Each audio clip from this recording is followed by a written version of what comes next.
Walang winter dito sa Pilipinas. Napatunayan pa rin natin na kaya natin maging kampiyon sa Winter Games. Kilalanin natin ang mga atleta na umani ng karangalan para sa Pilipinas. Hindi lamang sila nakapaghatid ng kasiyahan sa buong sambayanan, pinalakas pa nila ang ating pagmamahal sa bayan at lalo pang pinatingkad ang dangal ng bawat Pilipino.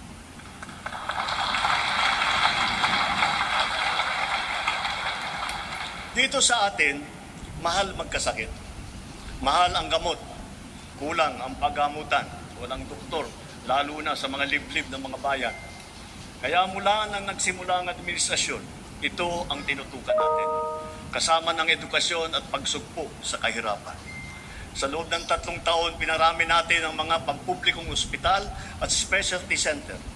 Nariyan na rin ang 53 bukas center sa 32 lalawigan sa bansa. May libreng check-up, x-ray, lab test at iba pa. Ito ay para sa agarang serbisyong outpatient na hindi na kailangan magpa-confine pa sa ospital. Asahan ninyo, marami pa ang ating bubuksan na bukas.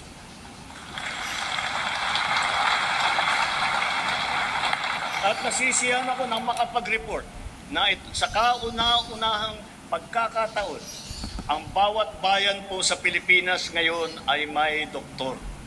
Mayroon ng magiging tagapag-alaga. Mayroon ng tagapag-alaga ng kalusugan ng mamamayan sa inyong lugar. Lahat po tayo ay miyembro ng PhilHealth. Pinataas at pinaganda na rin natin ang mga benepisyo. Lalo na para sa mga karamdaman na laganap dito sa ating bansa. Kapag kayo po o ang inyong kapamilya ay may sakit sa puso, huwag po kayong mag-alala. Covered na po sa PhilHealth ang pagpapagamot ninyo para sa atake sa puso, sa open heart surgery, heart valve repair o sa replacement. At may cancer assistant fund po tayo. Pandagdag para sa pagpapagamot ng mga cancer patient natin. May pondo rin para sa bakuna laban sa human papilloma virus na nagiging sanhi ng maraming klase na cancer. Para naman sa ibang klase na cancer na hindi sakop ng PhilHealth, meron po din tayong nilaang 1 bilyon at 700 milyong piso para pambili ng mga kinakailangang gamot para sa ating mga pasyente.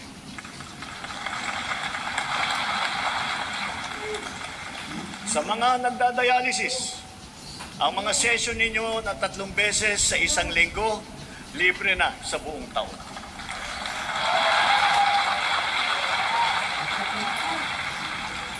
Libre na rin po pati ang mga kinakailangang mga gamot. Kung kakailanganin man ng kidney transplant, inakyat na natin ang limit hanggang 2,100,000 piso mula sa dating 600,000 piso.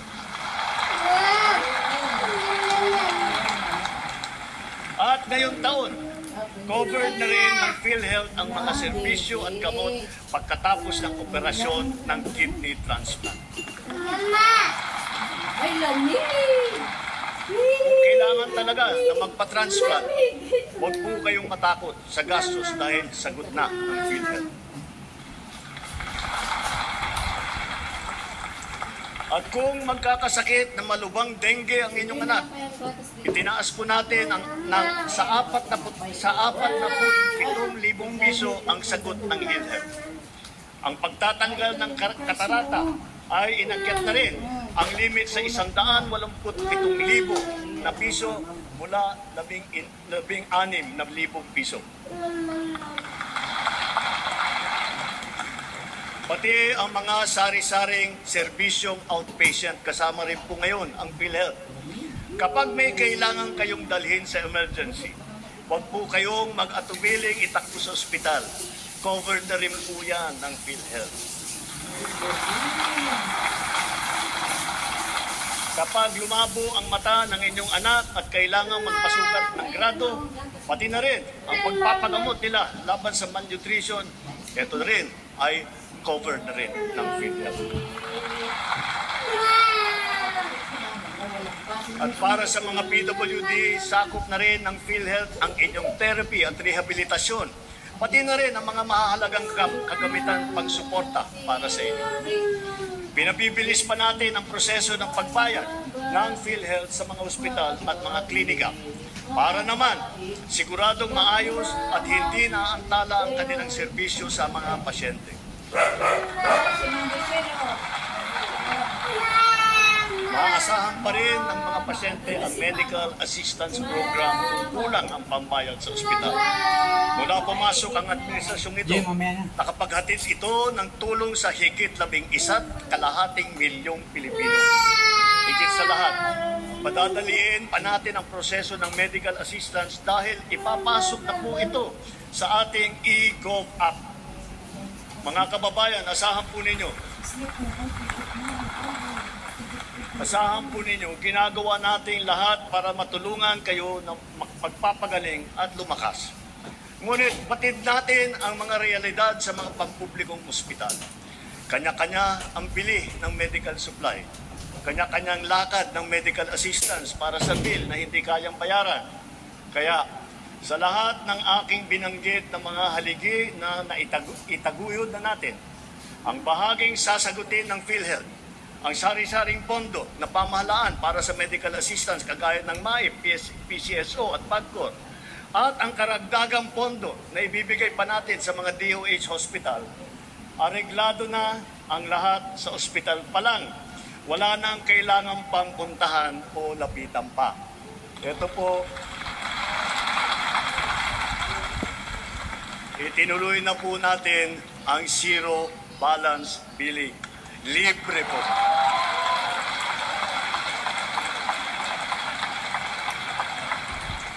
Ibig sabihin, ang serbisyo sa basic accommodation sa ating mga DOH na ospital, wala nang babayaran ang pasyente dahil bayad na ang bill ninyo. Uulitin ko, wala nang kailangan bayaran ng pasyente basta sa DOH hospital dahil bayad na po ang bill ninyo.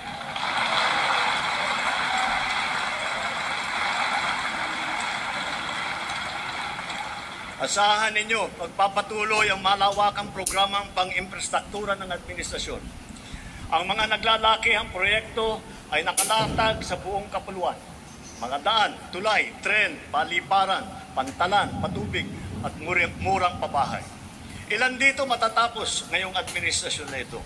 Ang iba naman, makukumpleto pa at mararamdaman ang dalang ginhawa pagkatapos pa ng aking termino. Nagpupundar po kasi tayo para sa kinabukasan. We are not building only for today.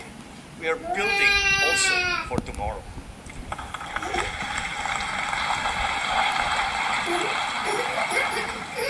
Habang ginagawa ang ating mga tren tulad ng North-South Commuter Railway at ang ating mga subway, patuloy din ang pagpapaganda natin sa serbisyo ng MRT at saka LRT. Ang dating 20% diskwento sa LRT at MRT para sa PWD, sa senior at sa estudyante ay tinaas na natin sa 50% na diskwento.